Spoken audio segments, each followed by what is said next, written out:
Assalamualaikum warahmatullahi ta'ala wabarakatuh. Good evening everyone. We are section B and tonight we will present our report about the socio-structural and inequities and cultural factors focusing on the IPs or indigenous people here in the Philippines.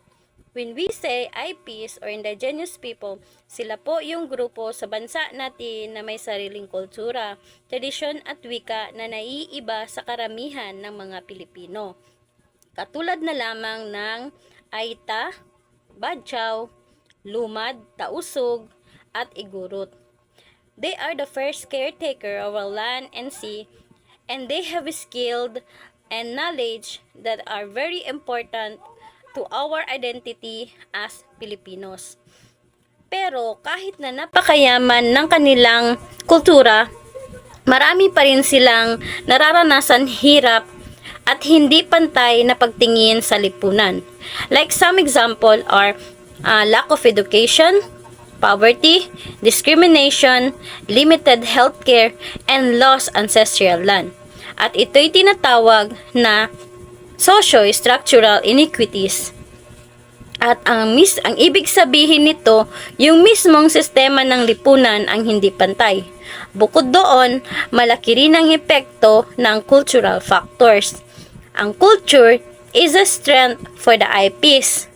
But sometimes, nagiging challenging din siya kapag hindi nirerespeto o naiintindihan ng lipunan.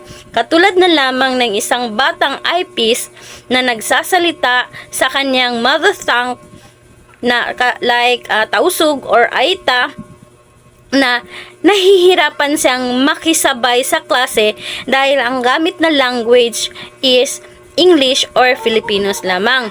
That's why this topic is very important. Ngayon, tunghayan natin i-explain ng mga kaklasiko ang mga iba.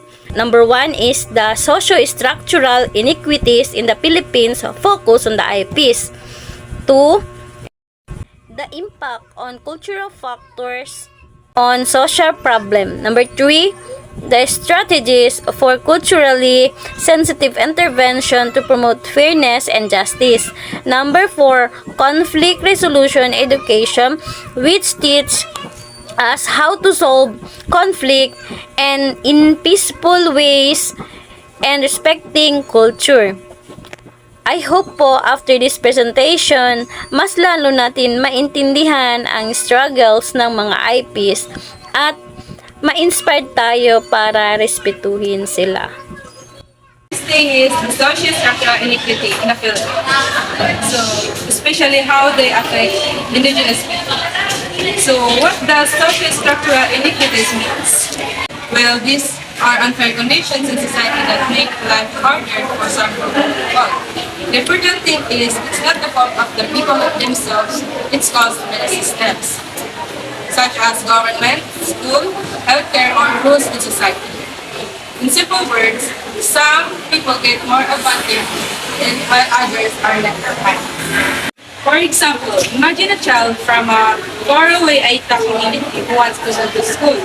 The school is very far, the teacher speaks only Filipino or English, and the family doesn't have money for uniforms or books. This child has the desire to learn, but the system makes it almost impossible. That's a socio-structural inequity means. Now, let's see some specific examples in the Philippines, especially on indigenous people.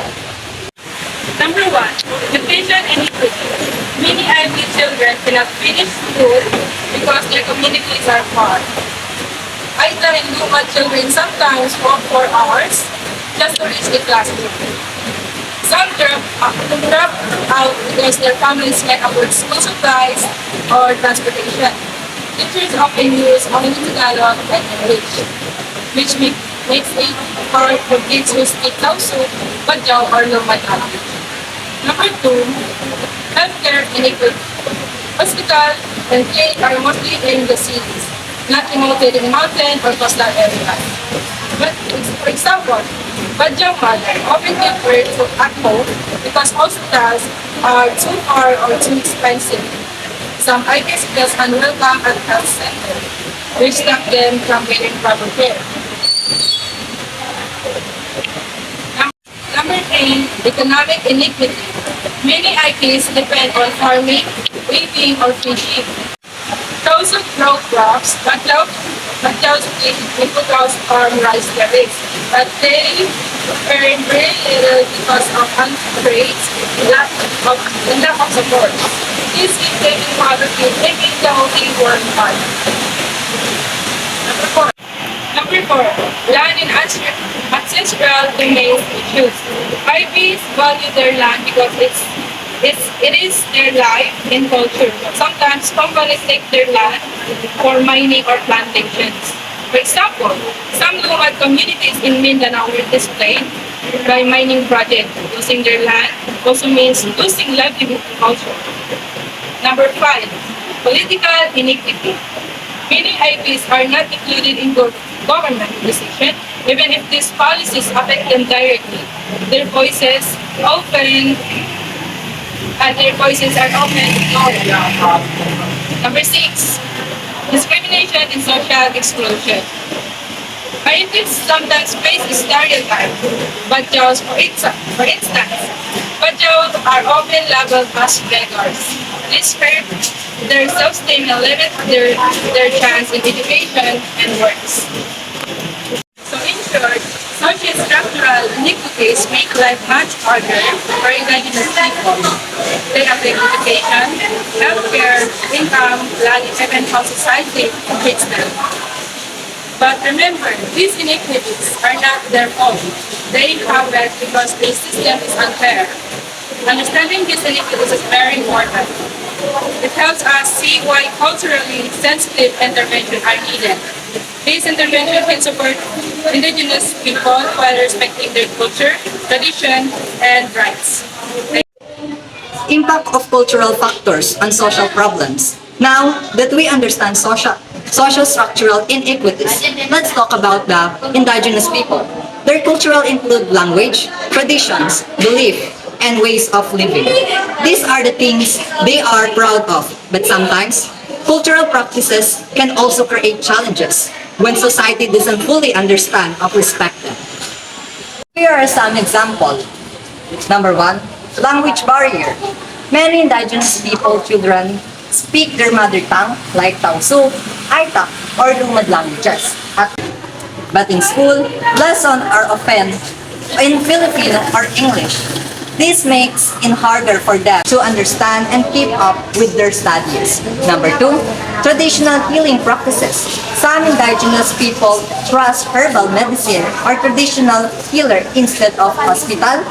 This is a good because it keeps their traditions alive, but it can if someone gets seriously sick and doesn't get proper and medical care in time. Number three, family and community values. Indigenous people have strong family and community ties. They support each other and make decisions together. This is a very positive, but sometimes it can create pressure. For example, a child may be expected to stay in a community and help the family instead of going to school or exploring new opportunities. Number four, discrimination and stereotypes. Society sometimes misunderstands indigenous people. For example, Badjao are often labeled as beggars, and some Aita are teased because of their appearance.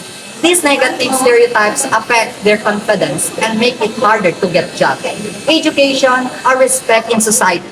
Number five, tradition versus modern system.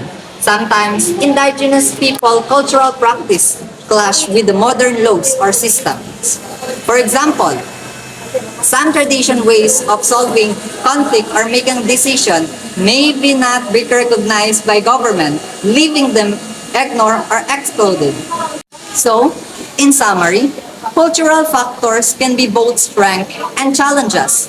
Culture gives indigenous people identity, pride, and community support, but it also creates obstacles if society does not understand or respect it. That's why when we create programs or intervention for indigenous people, we must be culturally sensitive, meaning we respect their tradition, speak their language, and work with them, not against them. Let's proceed to some strategies for culturally sensitive intervention. So these goals is to promote respect among the indigenous people such as their culture, beliefs, and tradition, while also helping them to fix the unfair treatment and the society in their community. So the first strategies is the mother tongue-based education. So we should educate the indigenous people in their native language.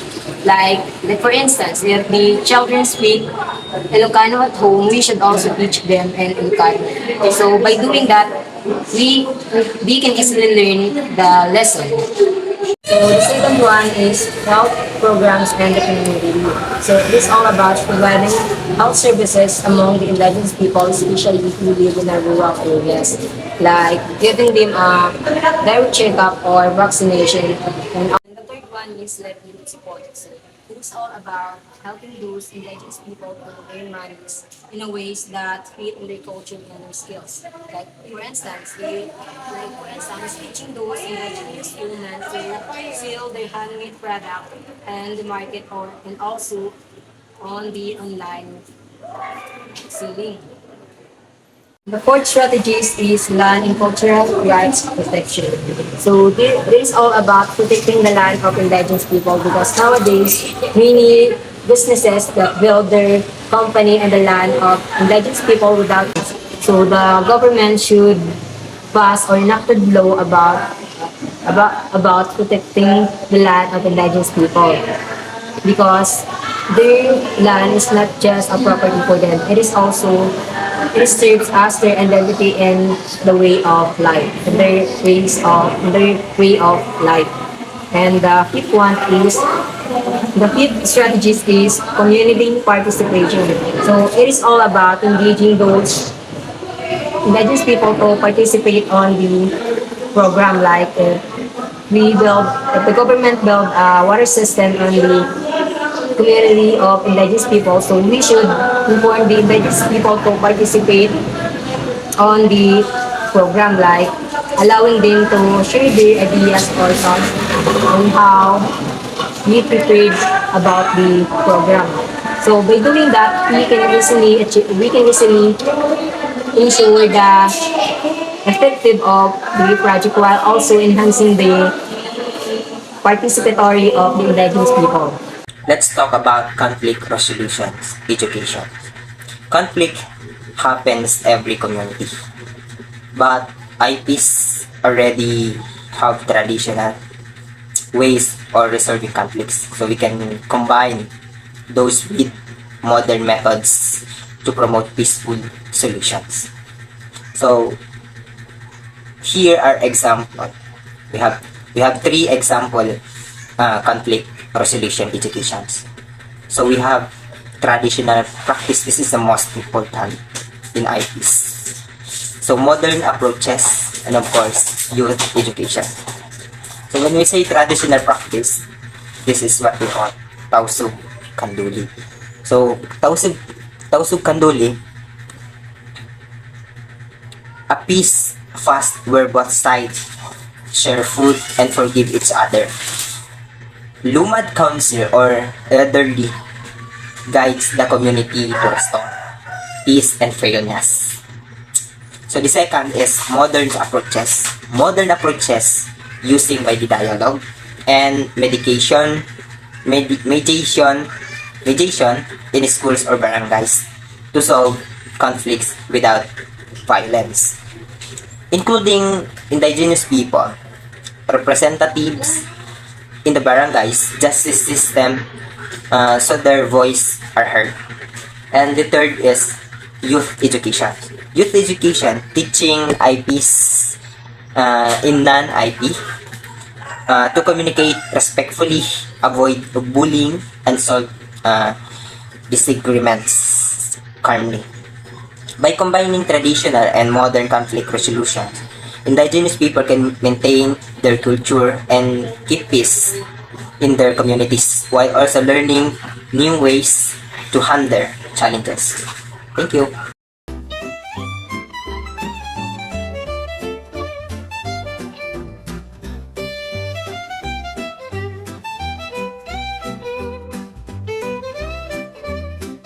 Welcome everyone and good evening.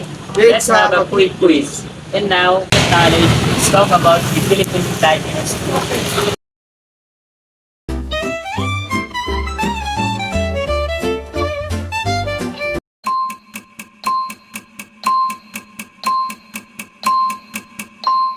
The correct answer is A. Badyaw. Badyaws live near the coast are known as sea nomads. They use small boats, lipa-lipa to travel and fish. What is this? A. Badyaw. B. Tausug. C. Apla.